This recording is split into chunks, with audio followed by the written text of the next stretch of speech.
बिस्मिल्लाहिर्रहमानिर्रहीम। मैंने लरसती हुई आवाज में कहा, ये तो फटे हुए हैं कपड़े, मैं कैसे शादी में जाऊंगी। मेरी नजरें खुद ब खुद अपने दामन की तरफ झुक गईं, जहां धागे खुले हुए थे और रंग भी फीका पड़ चुका था। सामने आंगन में दूर से शादी की रोशनियां झिलमिल कर रही थी, जैसे मेरी इज्जत का मजाक उड़ा रही हूँ। ताईजान जो कढ़ाई में कुछ तेज आंच पर रख रही थी, मेरी आवाज सुनते ही पलटी। उनके चेहरे पर अजीब सा तनाव था। तो यतीम को पाल रहे हैं, क्या ये एहसान कम है? अब नखरे दिखाएगी। उनका हर लफ्ज मुझे ऐसे लग रहा था जैसे मेरा सीना चीर कर अंदर जा रहा हो। मैंने हिम्मत जमा करके कहा, नहीं ताईजान, मैं सिर्फ ये कह रही हूँ कि लोग क्या कहेंगे। उन्होंने मेरे सर पर हाथ नहीं रखा, बल्कि मेरी कलाई पकड़कर जोर से झटका दिया। लोग क्या कहेंगे? लोग तो यही कहेंगे कि हमने एक बदनसीब को अपने घर में रखा हुआ है। अब उस बदनसीब को इतना गुरूर चढ़ गया है कि कपड़ों का ताना देने लगी है। मैं खामोश हो गई। उनके सामने बोलने का हौसला मुझ में कभी नहीं था। दरवाजे की चौखट पर खड़े खड़े मुझे अचानक अपनी मरहूम माँ का चेहरा याद आया। नर्म सा मुस्कुराता हुआ चेहरा, जिसमें हमेशा सुकून होता था। अम्मी कहती थी, लिबास नहीं किरदार इंसान की पहचान होता है बेटी। लेकिन आज इस फकीराना लिबास में मेरा किरदार नहीं, बल्कि मेरी बेबसी को अया कर दिया था। आंसू अपने आप बहने लगे। मैंने अपनी आस्तीन से पहुंचे और आहिस्ता कदमों से बाहर निकलने लगी। पीछे से ताईजान की आवाज आई, जरा सीधी चलना, खानदान वालों के सामने तेरी वजह से हमारी नाक न कट जाए। मेरी सांस रुक गई। मैं जानती थी कि इस घर में मैं सिर्फ एक बोझ हूँ, कोई मुझसे मोहब्बत नहीं करता। मैंने अपना सर मजीद झुका लिया और ज्यादा कुछ बोले बगैर घर से बाहर निकल गई। शादी हॉल में दाखिल होते ही हर तरफ रोशनियां थी, महंगे कपड़े, मुस्कुराहटें, खुशबू, कह कहे, और इन्हीं सबके दरमियान मैं जैसे कोई धब्बा। लोगों की निगाहें मेरे फटे दामन पर गिरती, ऊपर से नीचे तक मेरा जायजा लेती और फिर एक दूसरे को सरगोशियों में कुछ कहते। ये कौन है इतने बोसीदा कपड़ों में? किसकी तरफ से आई है? शायद किसी की मुलाजमा है। अब गरीब लोग हर जगह आ जाते हैं। मैंने गहरी सांस ली, मगर सांस भी जैसे दर्द बनकर उभरा। ताईजान ने मुझे बाजू से पकड़कर आगे खींचा। इधर आ, इधर। वो मस्तूरी मुस्कुराहट के साथ मेहमानों के दरमियान से गुजर रही थी। फिर एक खातून के सामने जाकर बोली, ये हमारी मुलाजमा है, छोटे मोटे काम कर लेती है। मैं अंदर से टूट गई। मैं उनकी बहन की बेटी, उनके सामने यतीम, बेसहारा, और वो मुझे सिर्फ मुलाजमा कहकर सरगश्ती से आगे बढ़ गई। खातून ने नागवारी से मेरी तरफ देखा और मुंह फेर कर चली गई। मैं पीछे हट गई। मेरे पांव खुद ब खुद कोने की तरफ बढ़ने लगे। वहां एक पुराना सुतून था। मैं उसके पीछे छुपने की कोशिश करती रही। मैंने दामन पकड़कर छुपाते हुए सर झुका दिया, मगर दिल का दुख छुपाया नहीं जा रहा था। वहां बैठते मेरी आंखों से बेअख्तियार आंसू बहने लगे। मैंने अपने आप से कहा, या अल्लाह, मुझे इस बेइज्जती से निकाल दे। मैं कब तक ये सहती रहूं? किसी ने आकर हाल ना पूछा, ना ही कोई दिलासा दिया। सब अपने अपने रंगीन लिबासों और बातों में मसरूफ थे, और मैं एक कोना चुनकर वहां सिमट गई, जैसे किसी को मेरी मौजूदगी से तकलीफ हो रही हो। इतने में दो लड़कियां करीब आकर खड़ी हुई। मैंने सर उठाकर उन्हें नहीं देखा, मगर उनकी आवाज साफ सुनाई दे रही थी। एक बोली, देख, वही लड़की है ना जो पिछले साल भी फटे कपड़ों में आई थी? दूसरे ने कहा, हाँ, शायद इनकी घर में कोई परवाह नहीं करता, या शायद वो किसी के साथ रहती है, जैसे यतीम होते हैं ना। मैंने अपने होंठ काट लिए ताकि रोने की आवाज बाहर ना निकले। जब मैंने सर उठाया तो मेरी नजर सामने बैठे बच्चों पर पड़ी, जो मजे से केक खा रहे थे। मैंने आहिस्ता से कहा, काश अम्मी जिंदा होती। ये जुमला कहते हुए दिल सीने में टूट कर गिरने लगा। उस लम्हे मुझे याद आया कि अम्मी आखिरी वक्त में भी ये कह रही थी, गम में सब्र और नेमत में शुक्र, बस यही अल्लाह को महबूब है। मैंने आंखें पोंछकर सीधा बैठने की कोशिश की। कुछ देर के बाद ताईजान दोबारा मेरे करीब आई। उन्होंने मेरा हाथ पकड़कर कहा, उठ, ये प्लेटें मेज पर लगानी है, यहाँ बैठकर रोने से कुछ नहीं होगा। मैंने हैरानी से पूछा, ताईजान, मुझे क्यों? सारे लोग देख रहे हैं। वो उससे से सरगोशी में बोली, तू है ही इस काम की, उठ। मैंने दिल पर पत्थर रखकर प्लेटें उठाई। मेरी नजरें बार बार पानी से भर जाती थी, मगर मैंने जब्त से काम लिया। एक जगह जाते हुए मेरा पांव फिसला और प्लेटों का तवाजुन बिगड़ गया, मगर मैंने फौरन संभाल लिया। पर एक मेज पर बैठे शख्स ने जोर से कह दिया, अरे ध्यान से चल नहीं सकती? लोगों ने मुड़कर देखा। मैंने तेजी से हाँ में सर हिलाया। माफ कीजिएगा। मुझे लगा जैसे जमीन फट जाए और मैं अंदर समा जाऊं। तकरीब खत्म होने लगी तो सब लोग खाने में मसरूफ हो गए।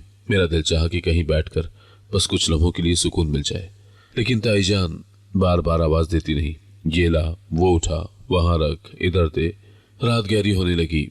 हॉल के कोने में बैठे बैठे मुझे शिद्दत से थकन महसूस होने लगी। मैंने दबी आवाज में कहा, या अल्लाह, क्या मैं कभी इज्जत वाली जिंदगी जीने की काबिल हो सकूंगी? मेरी उंगलियों के पोर कप कप आ रहे थे। मैंने फटे हुए दामन पर हाथ फेरा। ये कपड़े नहीं, मेरा मजाक उड़ाते हैं। मेरी आवाज खुद ब खुद लरजने लगी। अचानक एक बच्चा दौड़ता हुआ आया। शायद अपनी माँ के पास पहुंचने की जल्दी में वो मुझसे टकरा गया। मैं चौंक गई और बच्चा फौरन डर कर बोला, आंटी सॉरी। मैंने हंसने की कोशिश की। कोई बात नहीं बेटा। ये एक जुमला था, मगर इसने मुझे अंदर तक हिला दिया। आंटी? मुझे पहली बार किसी ने इंसान समझकर बुलाया था, वरना हर जगह मुलाजमा, यतीम और बोझी सुनने को मिलता था। मैंने आसमान की तरफ देखा। अल्लाह, क्या कोई एक लम्हा ऐसा नहीं आएगा जहां मैं भी इज्जत के साथ खड़ी हो सकूं? तकरीब खत्म होते ही सब लोग गाड़ियों में बैठने लगे। मैंने अपनी चप्पल के पट्टे को दुरुस्त किया और आहिस्ता आहिस्ता बाहर निकली। रास्ते में चलते हुए मैंने खुद से कहा, गरीब का सहारा अल्लाह होता है और मैं उस पर पूरा भरोसा रखती हूँ। मुझे इल्म नहीं था कि ये रात मेरी जिंदगी बदलने की पहली सीढ़ी बनने वाली है और जुल्म का दरवाजा जल्द खुलने वाला है। लेकिन उसके पीछे मेरा नसीब भी खड़ा है, मेरी आजमाइश, मेरा सब्र और मेरी आने वाली कहानी। मैंने लंबी सांस ली और घर की तरफ चल पड़ी। मैं अभी तक वो लम्हा नहीं भूली थी जब शादी हाल के कोने में बैठी अपने फटे हुए कपड़ों को दोनों हाथों से छुपाने की नाकाम कोशिश कर रही थी। पहले पिछले दिन की वो तलखी अभी भी मेरे दिल में ताजा थी। लोगों की सरगोशियां, ताईजान की तेज आवाजें और वो शर्मिंदगी जो मेरे वजूद को जकड़ चुकी थी। मैंने अपने आंसू आस्तीन से पहुंचे, मगर वो रुके ही नहीं। मैं कोशिश कर रही थी कि कोई मुझे ना देखे, मगर दुनिया की नजर हमेशा कमजोर पर ही पड़ती है। इसी दौरान एक नर्म और मानूस सी आवाज ने फिजा को चीर दिया, माफ कीजिएगा, आप ठीक हैं? मैंने चौंक कर सर उठाया। मेरे सामने एक नौजवान शख्स खड़ा था।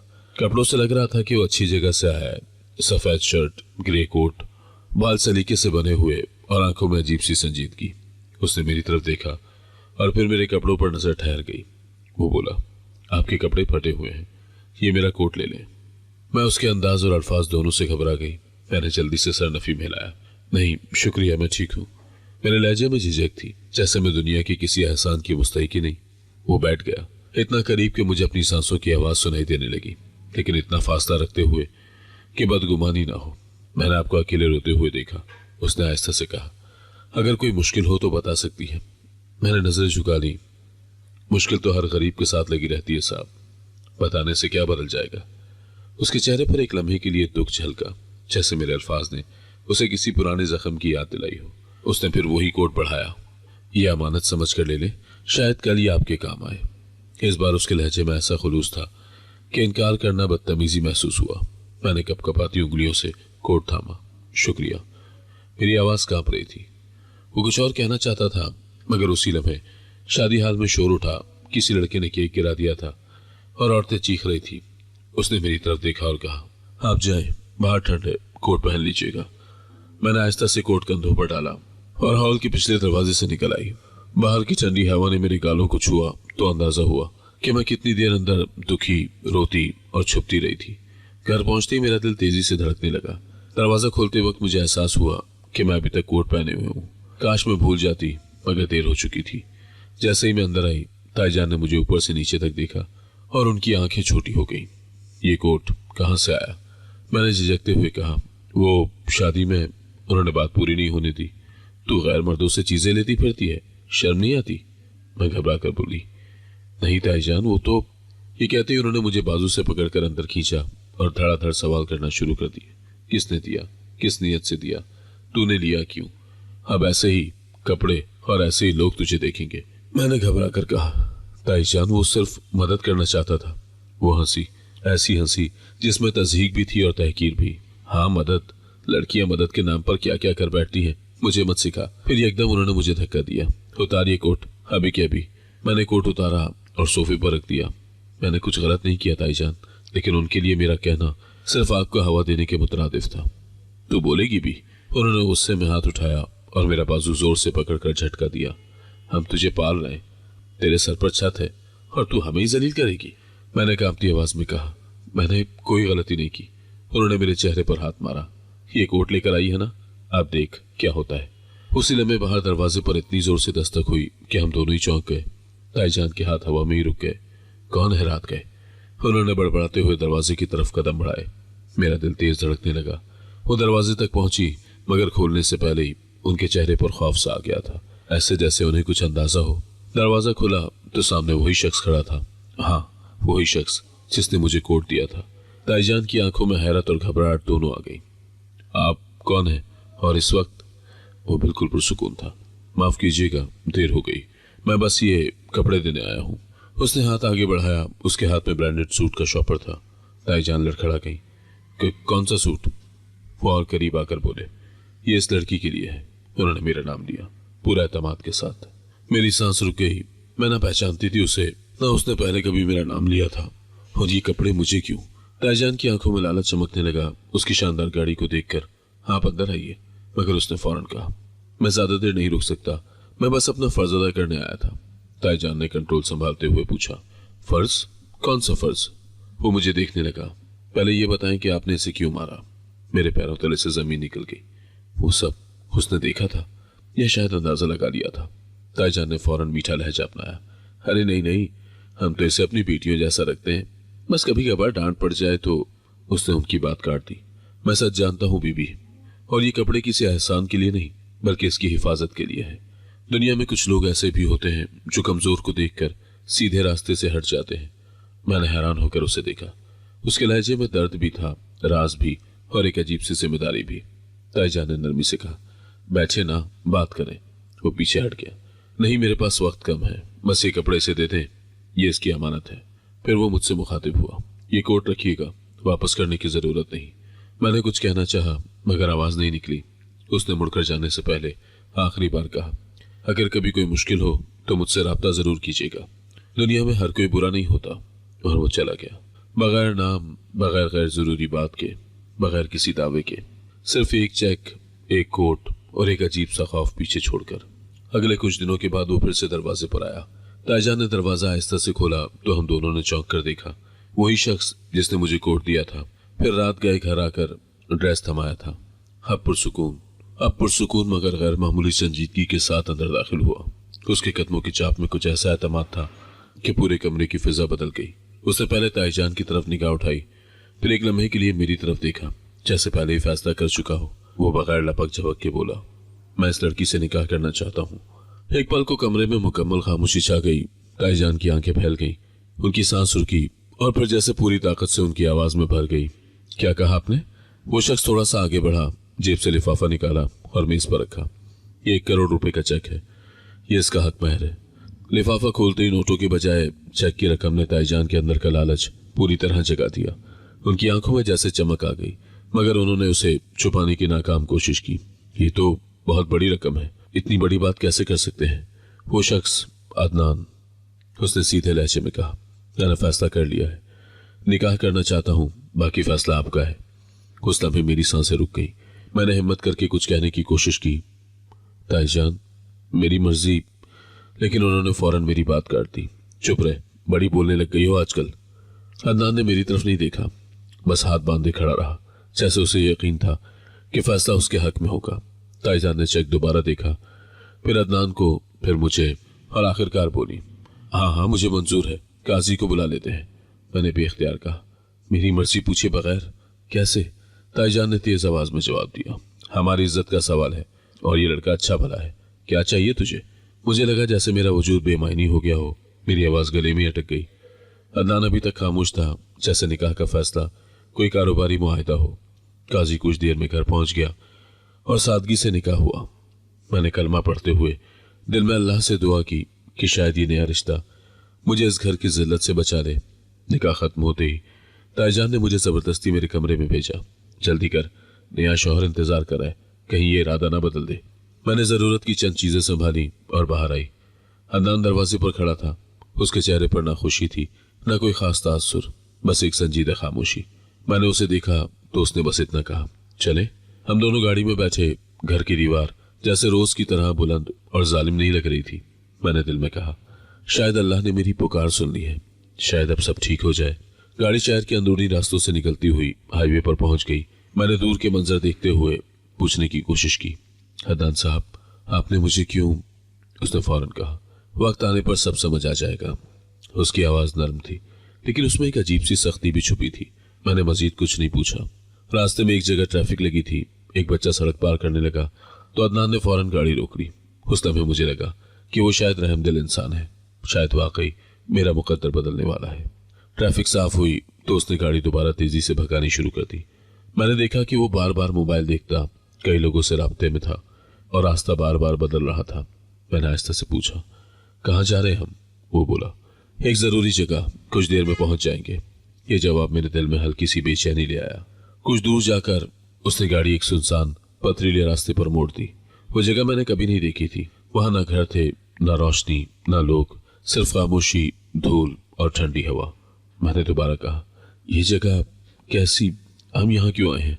उसने गाड़ी नहीं रोकी, बस बोला, मैं चाहता था कि कोई हमें देख न सके। मेरे दिल में खौफ की एक लहर दौड़ी। किसी से क्या छुपाना है? उसने मेरी तरफ देखा, फिर नजरें फौरन सड़क पर जमा दी। तुम ज्यादा सवाल करती हो, कुछ देर में सब समझ आ जाएगा। बिलाखिर गाड़ी एक सुनसान पुरानी इमारत के पास जाकर रुक गई। कुछ दूर खड़ा एक ट्रक, कुछ खाली डब्बे और एक छोटा सा गोदाम नजर आ रहा था। यह मंजर किसी भी शादीशुदा जिंदगी की शुरुआत जैसा नहीं था। मेरे गले में सांस अटक गई। ये जगह आपका घर है? अदनान ने जवाब नहीं दिया। वो गाड़ी से उतरा, ट्रंक की तरफ गया। मैंने कांपते दिल से शीशा नीचे किया और देखा कि वो कुछ तलाश कर रहा है। फिर अचानक उसने गाड़ी की डिग्गी खोली। मैंने देखा तो मेरी जान हलक में आ गई। डिग्गी के अंदर एक लड़की साकत पड़ी थी। उसके हाथ बंधे हुए थे, चेहरे पर खौफ के आसार काई की तरह जमकर सख्त हो चुके थे। वो जिंदा थी मगर गहरे सदमे में थी। मेरा पूरा जिस्म सुन हो गया। ये कौन है? मैंने हकलाते हुए पूछा। अदनान ने पहली बार मुझे सीधी आंखों में देखकर जवाब दिया। वो जवाब नहीं था, एक सफाक ऐलान था। ये तुम्हारी तरह ही है, तुमसे पहले आई थी। मेरी सांस रुक गई। क्या मतलब? मैं समझी नहीं। वो ट्रंक बंद नहीं कर रहा था, बस खड़ा था, जैसे मैं उस हकीकत से भाग न सकूं। मैंने कहा था ना, सब वक्त पर समझ आ जाएगा। मैंने पीछे हटकर दरवाजा खोलने की कोशिश की, लेकिन वो लॉक था। अदनान बोला, इतनी जल्दी क्यों? अभी तो रात शुरू होनी है। मेरे हाथ ठंडे पड़ गए। मैंने कांपते हुए कहा, आपने कहा था निकाह, आपने कहा था हिफाजत। वो हंस पड़ा, मगर वो हंसी हंसी नहीं थी। एक ऐसे इंसान की आवाज थी जो दिखता इंसान है मगर सोचता कुछ और है। दुनिया में हर रिश्ता, हर ताल्लुक जरूरत पर बनता है और तुम मेरी जरूरत हो, बस इतना समझ दो। मैंने दिल ही दिल में चीख मारी, मुझे घर जाना है फौरन। वो पुरसुकून लहजे में बोला, अब तुम्हारा घर यही है और वो लड़की, उसने डिग्गी की तरफ इशारा किया, उसके बाद तुम्हारी बारी है। मैंने शिद्दत से गाड़ी के शीशे पर हाथ मारा मगर कोई आवाज बाहर नहीं जा रही थी। उस सुनसान जगह पर मैं, अदनान और बस वो बेहोश लड़की, यही तीन वजूद थे। मेरे दिल में जैसे किसी ने बर्फ रख दी। उसने एक कदम आगे बढ़ाया। आओ, तुम्हें देखने के लिए बहुत लोग इंतजार कर रहे हैं। मेरे होंठ कपकपाए। कौन लोग? अदनान ने डिग्गी बंद करते हुए आहिस्ता से कहा, जो तुम्हारी कीमत अदा करेंगे। उस समय मुझे एहसास हुआ, निकाह नहीं हुआ था, सौदा हुआ था, और उस सौदे की कीमत मुझे अपनी आजादी, अपनी इज्जत और शायद अपनी जिंदगी से चुकानी थी। मेरे हाथ लरस रहे थे, सांस टूटती हुई महसूस हो रही थी और निगाहें उस मंजर पर जम गई थी जो अभी चंद लम्हे पहले सामने आया था। गाड़ी की डिग्गी खुली और अदनान ने पूरी बेरहमी के साथ एक बेहोश लड़की को बाहर खींचा। उसके हाथ और पांव बंधे हुए थे और चेहरे पर ऐसा सन्नाटा कि लगता था कि कई दिन से रो रो कर आवाज कमजोर हो चुकी है। वो लड़की मेरी उम्र की थी, शायद मुझसे चंद महीने छोटी। उसका लिबास जगह जगह से फटा हुआ था और हाथों के गिर्द बंधी रस्सियों से पता चल रहा था कि उसे तवील वक्त से कैद रखा गया है। अदनान ने लड़की को जमीन पर फेंकते हुए मेरी तरफ देखा। उसकी आंखों में वो मेहरबानी नहीं थी जो शादी हाल में दिखाई देती थी। उसकी जगह एक सख्त, भयानक, होसीली चमक थी जो इंसानियत से बहुत दूर थी। वो आहिस्ता से बोला, खुश आमदीद मेरी नई बांदी। मेरे कदम पीछे हटने लगे। मैंने घबराते हुए कहा, आप क्या कर रहे हैं? ये कौन है? वो हंसा, ऐसी हंसी जिसमें नफसियानी वहशत थी। ये तुमसे पहले आई थी। इसके घर वालों ने इसे ढूंढने की कोशिश भी नहीं की। मैंने कांपती आवाज में कहा, मेरा आपसे निकाह? वो सब? उसने फौरन जुमला काट दिया। निकाह? वो जोर से हंसा। वो सिर्फ कागज का टुकड़ा था, असल मकसद तो तुम्हारी खरीदारी थी। उसने अपना फोन निकाला और मीडिया बटन दबाकर कुछ दिखाया। चेक की तस्वीर, उस पर ताईजान के दस्तखत और एक मुख्तसर वॉइस नोट। जी बस मंजूर है, लड़की ले जाए। मेरी टांगे कांप गई। मेरी अपनी खाला, जिन्हें मैं ताईजान पुकारती थी, उन्होंने मुझे बेच दिया था। अदनान ने लिफाफे में पड़ा चेक निकाला और हवा में लहरा कर कहा, यही तुम्हारी कीमत थी, 1 करोड़। सस्ता सौदा था। मुझे लगा मेरा दिल एक लम्हे में टुकड़ों में बट गया है। मैंने धीमी आवाज में कहा, तुम लोगों का ये कारोबार, ये सब हराम है, गलत है। वो बज़िद लहजे में बोला, हराम हलाल की बात छोड़ो, ये दुनिया ताकत वालों की है। गरीब लड़कियां हमेशा बिकती हैं कहीं ना कहीं। मैंने आगे बढ़कर उस लड़की की तरफ देखा जो अब आहिस्ता आहिस्ता होश में आ रही थी। उसकी आंखें खौफ से फटी हुई थी। पानी, पानी, उसने कमजोर आवाज में कहा। मैंने तेजी से गाड़ी की सीट से एक बोतल उठाई और उसके होंठों के करीब की। अदनान ने फौरन मेरी कलाई पकड़ ली। ऐसी भलाइयां मत करो, इनकी हालत बिगड़ जाए तो खरीदारों की जरूरत पड़ जाती है। मेरे जिस्म में जैसे बिजली दौड़ गई। खरीदार? मैंने हैरत से कहा। वो बोला, हाँ यही कारोबार है, लड़कियों की खरीदो फरोख्त। गैर कानूनी रास्तों से तुम भी इसी फहरिस्त में शामिल हो। मैंने शदीद गुस्से और खौफ में कहा। मैंने तुमसे निकाह किया, तुम कैसे? उसने तेजी से जवाब दिया।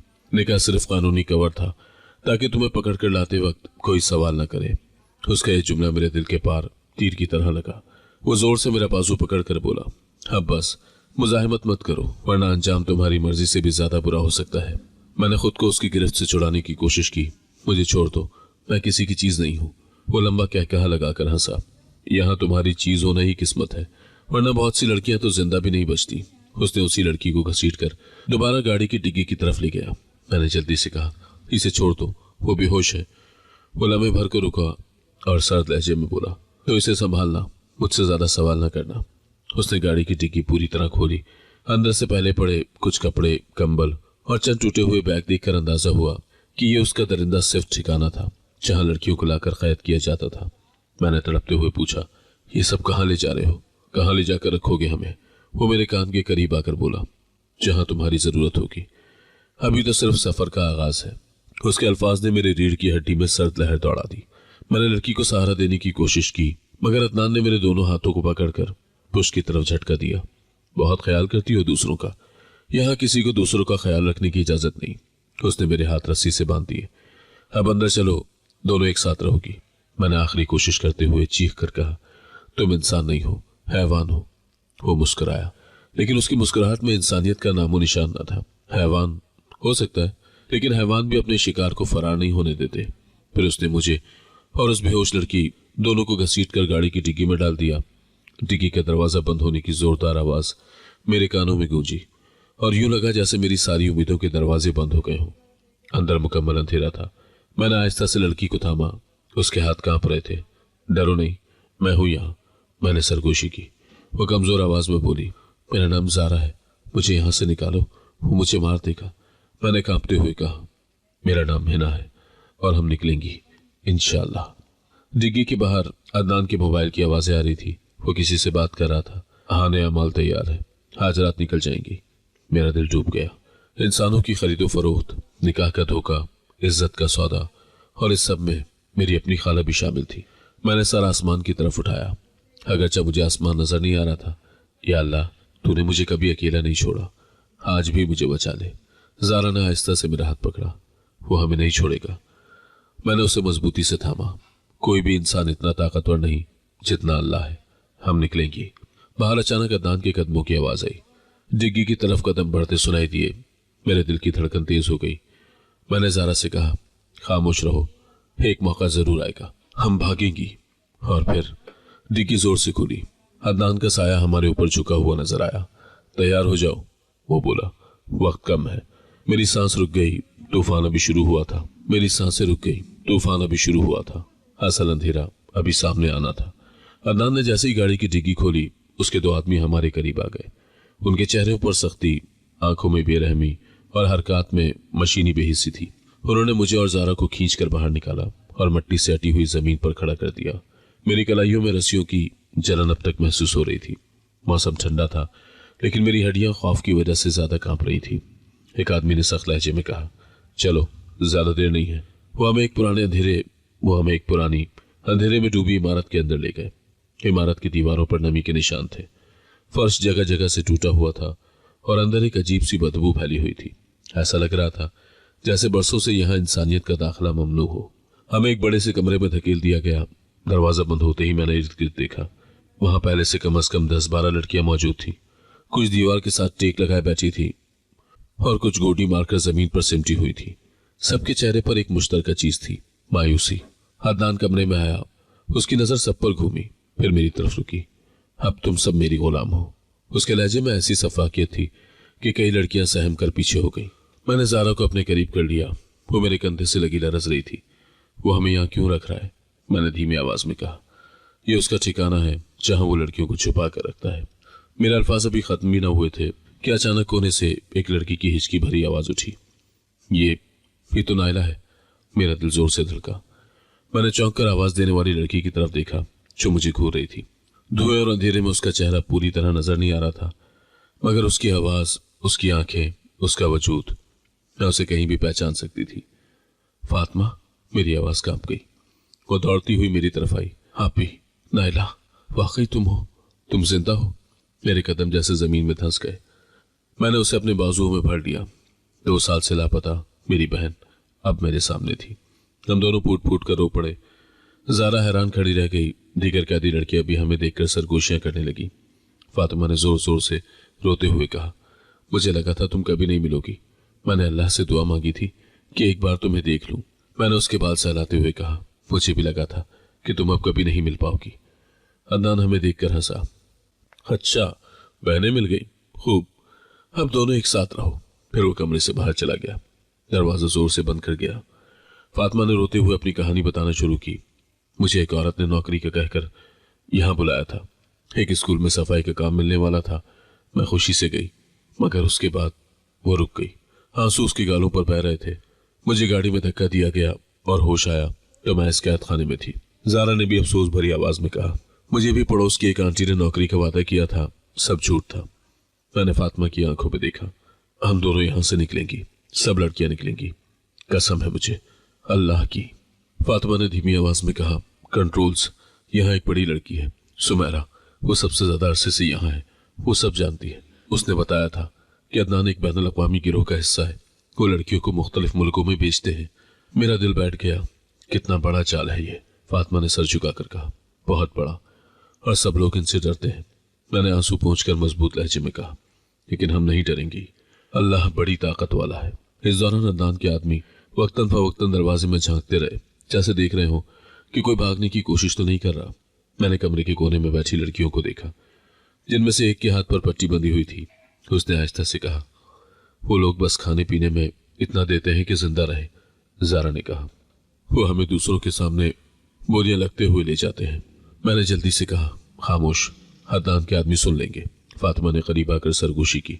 ये कमरा रात को बंद रहता है, मगर अदनान जब भी आता है वो अपना पर्स एक ही जगह रखता है, दरवाजे के दाएं तरफ वाली खिड़की की चौखट पर।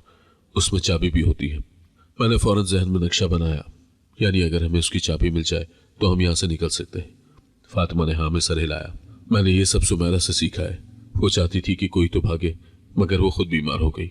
मैंने इर्द गिर्द देखा, सुमेरा कमरे के एक गोशे में बैठी अपने जख्म छुपा रही थी। मैं उसके पास गई। तुम सुमेरा हो? उसने कमजोर आवाज में कहा। हाँ, तुम नहीं हो? मैंने अपना हाथ उसके हाथ पर रखकर कहा। मैं बाहर निकलने का रास्ता तलाश करना चाहती हूँ, हमें तुम्हारी मदद चाहिए।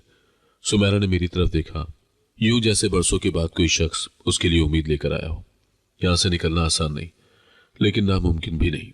फातिमा पास आकर बोली, अपने प्लान के बारे में बताओ। सुमेरा ने आहिस्ता से कहा, कल रात अदनान आया था। वो पर्स में एक चाबी रखता है जिससे बैरूनी दरवाजा खुलता है। अगर किसी तरह वो चाबी हमारे हाथ लग जाए तो हम भाग सकते हैं। मैंने हैरत से पूछा, कैसे? यहाँ तो हर जगह पहरेदार है। सुमेरा ने कहा, पहरेदार रात के आखिरी पहर तक थक जाते हैं, सिर्फ 2 रह जाते हैं, बाकी सो जाते हैं। यही मौका होता है। मैंने दिल में कहा, अल्लाह, ये वही लम्हा है जिसका मैं इंतजार कर रही थी। कैद खाने के बाहर से किसी के कदमों की आवाज आई। सब खामोश हो गई। अदनान अंदर आया और सब पर एक नजर डाली। उसके हाथ में एक थैला था। खाना रख दो और सुनो, आज रात कुछ लड़कियों को दूसरी जगह पर भेजना है, तैयार रहना। फातिमा ने मेरा हाथ मजबूती से पकड़ लिया। इसका मतलब आज रात ही कुछ होने वाला है। अदनान बाहर गया। दरवाजा फिर बंद हो गया। मैंने फौरन सुमेरा से कहा, हमें आज रात ही चाबी लेनी है। सुमेरा ने गहरी सांस ली। और अगर नाकाम हुए, मैंने मजबूत लहजे में कहा, तो भी हम कोशिश करेंगे। यहां बैठकर इंतजार करने से कुछ नहीं बदलेगा। फातिमा ने कहा, हम तीनों एक साथ होंगी। ज़ारा ने भी सर हिलाया, मैं भी साथ हूं। मैंने सबके हाथ एक साथ पकड़े। अल्लाह हमारी मदद करे। सुमेरा ने आखिर में कहा, और अगर वाकई हमें चाबी मिल गई तो ये कैद खाना कभी देखने को नहीं मिलेगा। रात गहरी हो रही थी। बाहर पहरेदारों की आवाज मध्यम होने लगी और अंदर हम चारों ने आजादी की पहली लकीर खींचने का फैसला कर लिया था। कैद का सफर खत्म होने वाला था और जिद्दोजहद का असल मरहला शुरू। सुमेरा की बातों ने पूरे कैद खाने की फिजा बदल दी थी। जैसे अंधेरे में किसी ने अचानक एक खतरनाक हकीकत को बेनकाब कर दिया हो। उसने सर झुकाकर धीमी आवाज में कहा, अदनान 1 हफ्ते के बाद सब लड़कियों को दूसरे मुल्क मुंतकिल करने वाला है। वहां से वापसी का कोई रास्ता नहीं रहता। मेरे दिल में जैसे किसी ने पत्थर रख दिया। सिर्फ 1 हफ्ता और इतने बड़े जुल्म का दरवाजा हमेशा के लिए बंद हो जाना था। मैंने गहरी सांस ली और फातिमा को देखा। हम इंतजार नहीं कर सकते, अब हमें कुछ करना होगा। फातिमा ने फौरन कहा, हम भागेंगे। नाइला, आज नहीं तो कभी नहीं। ज़ारा भी सर हिलाते हुए करीब आई। हम सब साथ हैं। सुमेरा दीवार के साथ बैठ गई और उसने अपने हाथों को मरोड़ते हुए कहा, तुम तीनों में हिम्मत है। बाकी लड़कियां बहुत कमजोर हो चुकी हैं। अगर तुमने कोशिश की तो शायद तुम सबको बचा लो। मैंने संजीदगी से पूछा, सुमेरा, क्या तुम जाने के काबिल हो? वो तल्ख मुस्कुराहट के साथ बोली, मैं बीमार हूं, लेकिन मैं तुम लोगों को रास्ता दिखाऊंगी। जा नहीं सकती, बस दुआ कर सकती हूँ कि तुम लोग निकल जाओ। मेरे दिल में जख्मी सी चुभन उठी, लेकिन वक्त तेजी से गुजर रहा था। हमें कुछ करना था, फौरी, खुफिया और खतरनाक। सुमेरा ने आहिस्ता आहिस्ता वो तमाम मालूमात बताना शुरू की जो उसने बरसों की कैद में जमा की थी। यहाँ से निकलने का वाहिद रास्ता वो बड़ा दरवाजा है जो गोदाम के पीछे है। उसकी एक चाबी अदनान के पर्स में होती है और वो पर्स हमेशा वो अपनी चारपाई के पास रखता है। मैंने पर्स की जगह जहन में नक्श की। फातिमा ने बेचैनी से पूछा, लेकिन अदनान तो जल्दी नहीं सोता, उसके पास पहरेदार भी होते हैं। सुमेरा ने जवाब दिया, हाँ, लेकिन जब वो नशा करता है तो बेहोश सा हो जाता है। आज रात उसने पिछले पहर तक पीना है, तभी मौका होगा। मैंने दिले दिल में कहा, या अल्लाह हमें हिम्मत दे। मैंने फातिमा, ज़ारा और सुमेरा के साथ बैठकर एक तफसीली मंसूबा बनाया। दीवार की ओट में बैठकर सरगोशियों में वो हिकमत अमली तय की जिस पर हमारी आज़ादी का इन्हिसार था। पहला कदम चाबी हासिल करना, दूसरा दरवाजा खोलना, तीसरा तमाम लड़कियों को जगाकर खामोशी से बाहर निकालना, चौथा पहरेदारों से बचना और करीबी जंगल के रास्ते से फरार होना। सुमेरा ने आखिर में कहा, तुम तीनों में सबसे ज्यादा पुरसुकून और मजबूत तुम हो। नाइला, पर्स तुम नहीं उठाना है। मैंने हल्की सी हिचकिचाहट के साथ जवाब दिया। अगर मैं नाकाम हो गई तो? उसने अपना हाथ मेरे हाथ पर रखा। तो तुम सब फंस जाओगी, लेकिन अल्लाह ने तुम्हें यहां तक पहुंचाया है, आगे भी लेकर जाएगा। मैंने इन अल्लाह मास साबरीन पढ़ा और दिल मजबूत किया। रात का वक्त आहिस्ता आहिस्ता गहरा होने लगा। बाहर पहरेदारों की आवाजें कम हो रही थी। दूर से कुत्तों की भौंकने की आवाज आ रही थी। कैद खाने में बैठे सब लड़कियां सहम गई। उन्हें अंदाजा हो चुका था कि कुछ होने वाला है, फिर चाहे वो तफसीलात ना जानती हो। हम तीनों आहिस्ता आहिस्ता उस दीवार के करीब पहुंचे जहां से अदनान के कमरे का दरवाजा दिखाई देता था। वहां एक छोटी दरार से अंदर का मंजर जुज़वी तौर पर नजर आ सकता था। मैंने छीत से झांका। अदनान वाकई गहरी नींद में पड़ा था। उसके पास 2 पहरेदार बैठे थे, मगर वो भी ऊँघ रहे थे। मैंने पीछे फातिमा और ज़ारा को देखा। अभी वक्त है, अगर देर हुई तो पहरा बदल जाएगा। ज़ारा की आवाज कांप रही थी। नाइला, हम तुम्हारे लिए दुआ कर रही हैं। मैंने खुद को संभाला। जब तक जिंदगी है उम्मीद है। मैं आहिस्ता से दीवार के साथ लगकर खड़ी हुई और कमरे के दरवाजे के करीब पहुंची। जमीन पर मौजूद पत्थर पर लकड़ी का टुकड़ा, खतरा था कि उससे आवाज पैदा न हो जाए। मैंने हर कदम नाप तोल कर रखा। अदनान के कमरे के दहाने पर पहुंचकर मेरी सांस रुक गई। वो वाकई बेखबर सो रहा था, जैसे किसी को कोई फिक्र न हो। उसकी मेज पर पर्स रखा हुआ था। वो पर्स उस वक्त चिराग राह बन गया था। आजादी की चाबी उसी में थी। मैंने कदम आगे बढ़ाया। 1, 2, 3। मेरा दिल तेजी से धड़क रहा था। मैंने पर्स की तरफ हाथ बढ़ाया और पर्स हाथ में आ गया, मगर जैसे ही मैंने पर्स उठाया, अदनान ने नींद में करवट बदली। मैं एकदम पत्थर की तरह जम गई। वो कुछ बड़बड़ाया, लेकिन फिर खामोश हो गया। मैंने पर्स सीने से लगाकर आहिस्ता आहिस्ता कदम पीछे बढ़ाने शुरू किए। दरवाजे तक पहुंची। बाहर फातिमा और ज़ारा ने मुझे देखकर सुकून का सांस दिया। मैंने फौरन पर्स खोला। उसमें चंद कागजात, एक फोन, कुछ पैसे और हाँ, वही चाबी। फातिमा ने पुरजोश अंदाज में कहा, हम बच जाएंगे नाइला, ये चाबी, ये हमारी निजात है। सुमेरा भी करीब आ गई। अब जल्दी करो, दरवाजा खोलो, देर होने से बहुत कुछ बिगड़ जाएगा। मैंने चाबी हाथ में ली। सब तैयार रहे। जैसे ही दरवाजा खोलेगा हम सब दौड़ेंगी। ज़ारा ने थूक निकला, अगर पहरेदार जाग गए तो? मैंने मजबूत लहजे में कहा, तो हम फिर भी भागेंगी, रुकने का सवाल ही नहीं। सुमेरा ने हमें एक छोटा सा आला दिया, पुराना, जंग आलूद, लेकिन कारआमद। ये मैंने बहुत पहले छुपाया था। ये रस्सी काटने में काम आता है, उसे सिर्फ आखिरी सूरत में इस्तेमाल करना था। मैंने चाबी ताले में लगाई। ताला बहुत भारी था, शायद बरसों से यही लगा हुआ था। जैसे ही मैंने चाबी घुमाई, एक हल्की सी कड़च हुई। हम सबके दिल रुक गए। मैंने आहिस्ता से ताला खोला। बाहर ठंडी हवा का एक झोंका अंदर आया। हमने पहली बार आजादी की खुशबू महसूस की। मैंने कहा, बिस्मिल्लाह, और दरवाजा खोल दिया। हम सब ने एक दूसरे के हाथ मजबूती से थामे। यह सिर्फ फरार नहीं था, ये जिंदगी और मौत की सरहद अबूर करने की कोशिश थी।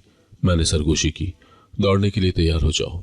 उस रात को हमें तारीख बनानी थी। आजादी चंद कदम दूर थी और खतरा हर कदम के साथ बढ़ता जा रहा था। रात के पिछले पहर कैद खाने की खामोशी अजीब सी थी, जैसे दीवारें खुद सांस रोककर हमारे फैसले का इंतजार कर रही हूं। पहरेदारों की ऊँगती हुई आवाजें मध्यम होती जा रही थी। मैंने आहिस्ता से चाबी ताले में डाली और हल्की कड़च के साथ ताला खुल गया। यह आजादी का पहला दरवाजा था। मैंने धीमी आवाज में कहा, सब लड़कियां कतार में रहें, किसी ने शोर नहीं करना। फातिमा और ज़ारा ने होशियारी से बाकी सबको बाहर निकाला। 3 मजबूत लड़कियों ने वही रस्सियां इस्तेमाल करके पहरेदारों के हाथ बांध दिए ताकि वो जल्दी हरकत ना कर सके।